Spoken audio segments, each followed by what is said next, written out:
सारी पृथ्वी पर एक ही भाषा और एक ही बोली थी। उस समय लोग पूर्व की ओर चलते चलते शिनार देश में एक मैदान पाकर उसमें बस गए। तब वह आपस में कहने लगे, आओ हम ईंटें बना बना के भली भांति आग में पकाएं। और उन्होंने पत्थर के स्थान पर ईंट से और चूने के स्थान पर मिट्टी के गारे से काम लिया। फिर उन्होंने कहा, आओ हम एक नगर और एक गुम्मट बना ले, जिसकी चोटी आकाश से बातें करे। इस प्रकार से हम अपना नाम करें। ऐसा ना हो कि हमको सारी पृथ्वी पर फैलना पड़े। जब लोग नगर और गुम्मट बनाने लगे, तब उन्हें देखने के लिए यहोवा उतर आया। और यहोवा ने कहा, मैं क्या देखता हूँ कि सब एक ही दल के हैं और भाषा भी उन सब की एक ही है। और उन्होंने ऐसा ही काम भी आरंभ किया। और अब जो कुछ वे करने का यत्न करेंगे, उसमें से कुछ भी उनके लिए अनहोना ना होगा। इसलिए आओ हम उतर के उनकी भाषा में गड़बड़ी डालें कि वे एक दूसरे की बोली को ना समझ सके। इस प्रकार यहोवा ने उनको वहां से सारी पृथ्वी के ऊपर फैला दिया और उन्होंने उस नगर का बनाना छोड़ दिया। इस कारण उस नगर का नाम बेबीलोन पड़ा, क्योंकि सारी पृथ्वी की भाषा में जो गड़बड़ी है वह यहोवा ने वहीं डाली। और वहीं से यहोवा ने मनुष्य को सारी पृथ्वी के ऊपर फैला दिया। शेम की वंशावली यह है। जल प्रलय के 2 वर्ष पश्चात जब शेम 100 वर्ष का हुआ, तब उससे अर्पक्षद का जन्म हुआ। और अर्पक्षद के जन्म के पश्चात शेम 500 वर्ष जीवित रहा और उसके और भी बेटे बेटियां उत्पन्न हुई। जब अर्पक्षद 35 वर्ष का हुआ, तब उससे शहले का जन्म हुआ। और शहले के जन्म के पश्चात अर्पक्षद 403 वर्ष और जीवित रहा और उसकी और भी बेटे बेटियां उत्पन्न हुई। जब शहले 30 वर्ष का हुआ, तब उसके द्वारा एबेर का जन्म हुआ। और एबेर के जन्म के पश्चात शहले 403 वर्ष और जीवित रहा और उसके और भी बेटे बेटियां उत्पन्न हुई। जब एबेर 34 वर्ष का हुआ, तब उसके द्वारा पेलेग का जन्म हुआ। और पेलेग के जन्म के पश्चात एबेर 430 वर्ष और जीवित रहा और उसके और भी बेटे बेटियां उत्पन्न हुई। तब पेलेग 30 वर्ष का हुआ, तब उसके द्वारा रू का जन्म हुआ। और रू के जन्म के पश्चात पेलेग 209 वर्ष और जीवित रहा और उसके और भी बेटे बेटियां उत्पन्न हुई। जब रू 32 वर्ष का हुआ, तब उसके द्वारा सरूग का जन्म हुआ। और सरूग के जन्म के पश्चात रू 207 वर्ष और जीवित रहा और उसके और भी बेटे बेटियां उत्पन्न हुई। जब सरूग 30 वर्ष का हुआ, तब उसके द्वारा नाहोर का जन्म हुआ।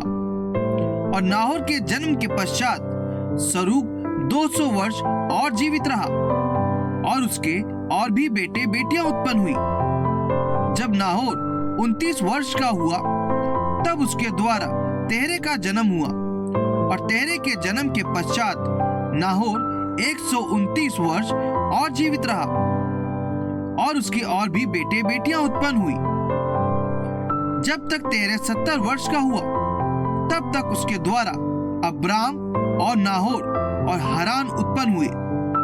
तेरे की वंशावली यह है। तेरे से अब्राम, नाहोर और हारान का जन्म हुआ और हारान से लूत का जन्म हुआ। हारान अपने पिता के सामने ही कसदियों के ऊर नामक नगर में, जो उसकी जन्म भूमि थी, मर गया। अब्राम और नाहोर दोनों ने विवाह किया। अब्राम की पत्नी का नाम सारे और नाहोर की पत्नी का नाम मिल्का था। यह उस हारान की बेटी थी जो मिल्का और इसका दोनों का पिता था। सारे तो बांझ थी, उसकी संतान ना हुई। तेरे अपने पुत्र अब्राम और अपने पोते लूत, जो हारान का पुत्र था, और अपनी बहुत सारे जो उसके पुत्र अब्राम की पत्नी थी, इन सबों को लेकर कसदियों की ऊर नगर से निकल कनान देश जाने को चला। पर हरान नामक देश में पहुंचकर वहीं रहने लगा। जब तेरे 205 वर्ष का हुआ तब वह हरान देश में मर गया। यहोवा ने अब्राम से कहा, अपने देश और अपने कुटुंबियों और अपने पिता के घर को छोड़कर उस देश में चला जा जो मैं तुझे दिखाऊंगा, और मैं तुझसे एक बड़ी जाति बनाऊंगा और तुझे आशीष दूंगा और तेरा नाम महान करूंगा, और तू आशीष का मूल होगा। जो तुझे आशीर्वाद दे उन्हें मैं आशीष दूंगा, और जो तुझे कोसे उसे मैं शाप दूंगा, और भूमंडल के सारे कुल तेरे द्वारा आशीष पाएंगे। यहोवा के इस वचन के अनुसार अब्राम चला और लूत भी उसके संग चला। और जब अब्राम हरान देश से निकला उस समय वह 75 वर्ष का था।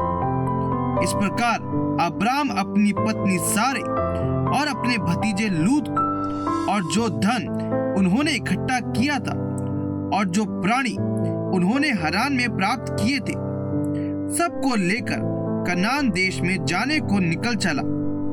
और वह कनान देश में आ गए। उस देश के बीच से जाते हुए अब्राम शकेम में, जहां मोरे का बांज वृक्ष है, पहुंचा। उस समय उस देश में कनानी लोग रहते थे। तब यहोवा ने अब्राम को दर्शन देकर कहा, यह देश मैं तेरे वंश को दूंगा। और उसने वहां यहोवा के लिए, जिसने उसे दर्शन दिया था, एक वेदी बनाई। फिर वहां से आगे बढ़कर वह उस पहाड़ पर आया जो बेतेल के पूर्व की ओर है, और अपना तंबू उस स्थान में खड़ा किया जिसके पश्चिम की ओर तो बेतेल और पूर्व की ओर ए है। वहां भी उसने यहोवा के लिए एक वेदी बनाई और यहोवा से प्रार्थना की। और अब्राम आगे बढ़ करके दक्षिण देश की ओर चला गया। उस देश में अकाल पड़ा, इसलिए अब्राम मिस्र देश को चला गया कि वहां परदेशी होकर रहे, क्योंकि देश में भयंकर अकाल पड़ा था। फिर ऐसा हुआ कि मिस्र के निकट पहुंचकर उसने अपनी पत्नी सारे से कहा, सुन, मुझे मालूम है कि तू एक सुंदर स्त्री है, और जब मिस्री तुझे देखेंगे तब कहेंगे यह उसकी पत्नी है, इसलिए वे मुझको तो मार डालेंगे पर तुझको जीती रख लेंगे। अतः यह कहना, मैं उसकी बहन हूं, जिससे तेरे कारण मेरा कल्याण हो और मेरा प्राण तेरे कारण बचे। फिर ऐसा हुआ कि जब अब्राम मिस्र में आया तब मिस्रियों ने उसकी पत्नी को देखा कि वह अति सुंदर है, और फिरौन के हाकिमों ने उसको देखकर फिरौन के सामने उसकी प्रशंसा की। इसलिए वह स्त्री फिरौन के घर में पहुंचाई गई, और फिरौन ने उसके कारण अब्राम की भलाई की और उसको भेड़ बकरी, गाय बैल, दास दासियां, गधे गधियां और ऊंट मिले। परंतु यहोवा ने फिरौन और उसके घराने पर अब्राम की पत्नी सारे के कारण बड़ी बड़ी विपत्तियां डाली। तब फिरौन ने अब्राम को बुलवाकर कहा, तूने मेरे साथ यह क्या किया? तूने मुझे क्यों नहीं बताया कि वह तेरी पत्नी है? तूने क्यों कहा कि वह तेरी बहन है? मैंने उसे अपनी ही पत्नी बनाने के लिए लिया, परंतु अब अपनी पत्नी को लेकर यहाँ से चला जा।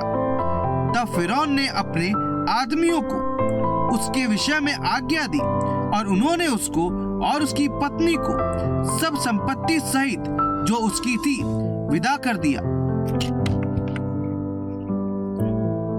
तब अब्राम अपनी पत्नी और अपनी सारी संपत्ति लेकर लूत को भी संग लिए हुए मिस्र को छोड़कर कनान के दक्षिण देश में आया। अब्राम भेड़ बकरी, गाय बैल और सोने रुपए का बड़ा धनी था। फिर वह दक्षिण देश से चलकर बेतेल के पास उसी स्थान को पहुंचा जहां पहले उसने अपना तंबू खड़ा किया था, जो बेतेल और ए के बीच में है। यह स्थान उस वेदी का है जिसे उसने पहले बनाई थी। और वहां अब्राम ने फिर यहोवा से प्रार्थना की। लूत के पास भी, जो अब्राम के साथ चलता था, भेड़ बकरी, गाय बैल और तंबू थे, इसलिए उस देश में उन दोनों के लिए पर्याप्त स्थान न था कि वह इकट्ठे रहें, क्योंकि उनके पास बहुत धन था, इसलिए वे इकट्ठे ना रह सके। अब्राम और लूत की भेड़ बकरी और गाय बैल के चरवाहों में झगड़ा हुआ। उस समय कनानी और परिज्जी लोग उस देश में रहते थे। तब अब्राम लूत से कहने लगा, मेरे और तेरे बीच और मेरे और तेरे चरवाहों के बीच में झगड़ा ना होने पाए, क्योंकि हम लोग भाई बंधु हैं। क्या सारा देश तेरे सामने नहीं? इसलिए मुझसे अलग हो जा। यदि तू बाईं ओर जाए तो मैं दाहिनी ओर जाऊंगा, और यदि तू दाहिनी ओर जाए तो मैं बाईं ओर जाऊंगा। तब लूत ने आंख उठाकर यरदन नदी के पास वाली सारी तराई को देखा कि वह सब सींची हुई है, जब तक यहोवा ने सदोम और अमोरा को नष्ट ना किया था। तब तक सोर के मार्ग तक वह तराई यहोवा की वाटिका और मिस्र देश के समान उपजाऊ थी। इसलिए लूत अपने लिए यरदन की सारी तराई को चुन के पूर्व की ओर चला, और वे एक दूसरे से अलग हो गए। अब्राम कनान देश में रहा, पर लूत उस तराई के नगरों में रहने लगा और अपना तंबू सदोम के निकट खड़ा किया। सदोम के लोग यहोवा के लेखे में बड़े दुष्ट और पापी थे।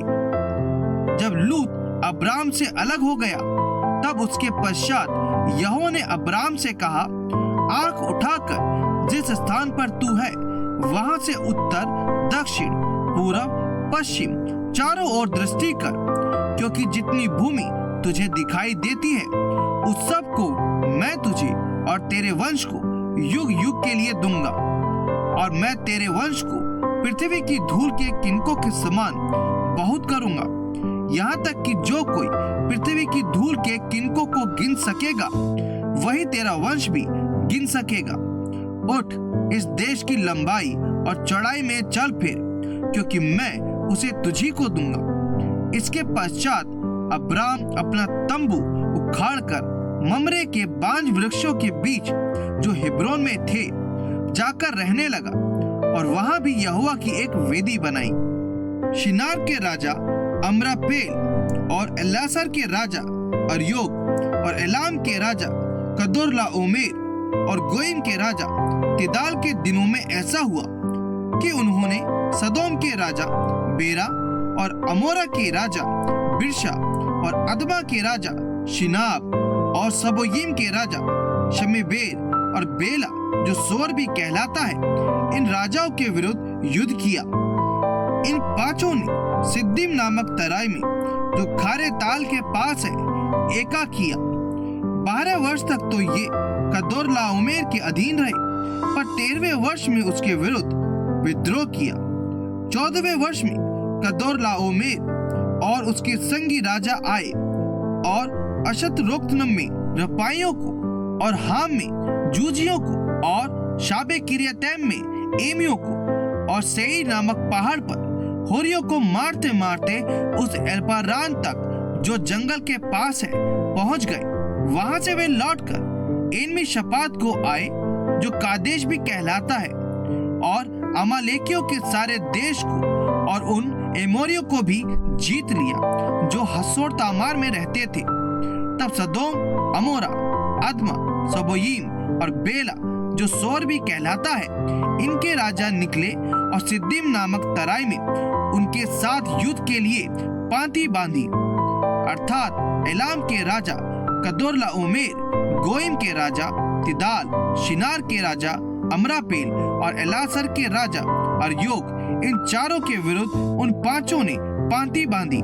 सिद्दीम नामक तराई में, जहाँ लसार मिट्टी के गड्ढे ही गड्ढे थे, सदोम और अमोरा के राजा भागते भागते उनमें गिर पड़े और जो बचे वे पहाड़ पर भाग गए। तब वह सदोम और अमोरा के सारे धन और भोजन वस्तुओं को लूट लाट कर चले गए। और अब्राम का भतीजा लूत जो सदोम में रहता था, उसको भी धन समेत वे लेकर चले गए। तब एक जन भागकर बच निकला था। उसने जाकर इब्री अब्राम को समाचार दिया। अब्राम तो एमोरी ममरे जो एशकोल और आनेर का भाई था, उसके बांज वृक्षों के बीच में रहता था, और ये लोग अब्राम के संग वाचा बांधे हुए थे। यह सुनकर कि उसका भतीजा बंदी बना लिया गया है, अब्राम ने अपने 318 शिक्षित, युद्ध कौशल में निपुण दासों को लेकर, जो उसके कुटुंब में उत्पन्न हुए थे, अस्त्र शस्त्र धारण करके दान तक उनका पीछा किया और अपने दासों के अलग अलग दल बांधकर रात को उन पर चढ़ाई करके उनको मार लिया और होबा तक, जो दमिश्क के उत्तर की ओर है, उनका पीछा किया। और वह सारे धन को और अपने भतीजे लूत और उसके धन को और स्त्रियों को और सब बंदियों को लौटा ले आया। जब वह कदोर्लाओमेर और उसके साथी राजाओं को जीत कर लौटा आता था, तब सदोम का राजा शावे नामक तराई में, जो राजा की तराई भी कहलाती है, उससे भेंट करने के लिए आया। तब शालेम का राजा मलिकिसिदक, जो परम प्रधान ईश्वर का याजक था, रोटी और दाखमधु ले आया और उसने अब्राम को यह आशीर्वाद दिया, परम प्रधान ईश्वर की ओर से, जो आकाश और पृथ्वी का अधिकारी है, तू धन्य हो और धन्य है परम प्रधान ईश्वर, जिसने तेरे द्रोहियों को तेरे वश में कर दिया है। तब अब्राम ने उसको सब वस्तुओं का दशमांश दिया। तब सदोम के राजा ने अब्राम से कहा, प्राणियों को तो मुझे दे और धन को अपने पास रख।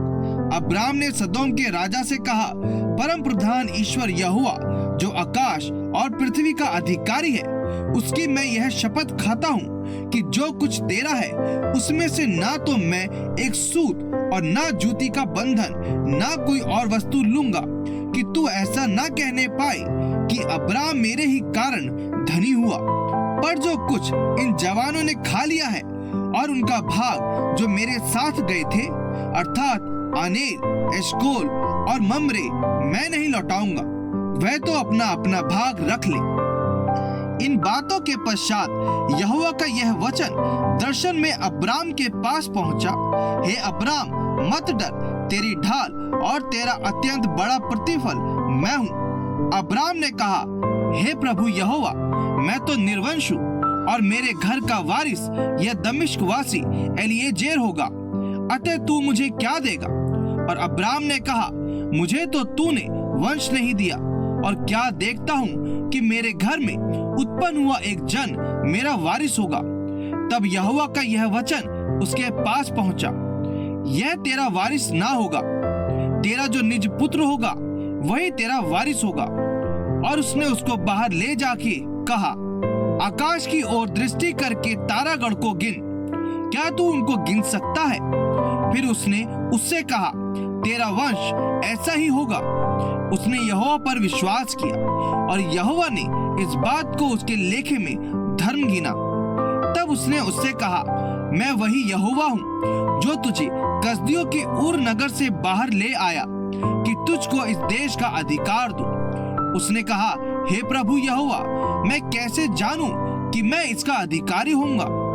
यहोवा ने उससे कहा, मेरे लिए 3 वर्ष की एक क्लोर और 3 वर्ष की एक बकरी और 3 वर्ष का एक मेढ़ा और एक पिंडुक और कबूतर का एक बच्चा ले। इन सबों को लेकर उसने बीच से 2 टुकड़े कर दिया और टुकड़ों को आमने सामने रखा, पर चिड़ियों के उसने टुकड़े नहीं किए। जब मांसाहारी पक्षी लोथों पर झपटे, तब अब्राम ने उन्हें उड़ा दिया। जब सूर्य अस्त होने लगा, तब अब्राम को भारी नींद आई और देखो, अत्यंत भय और महा अंधकार ने उसे छा लिया।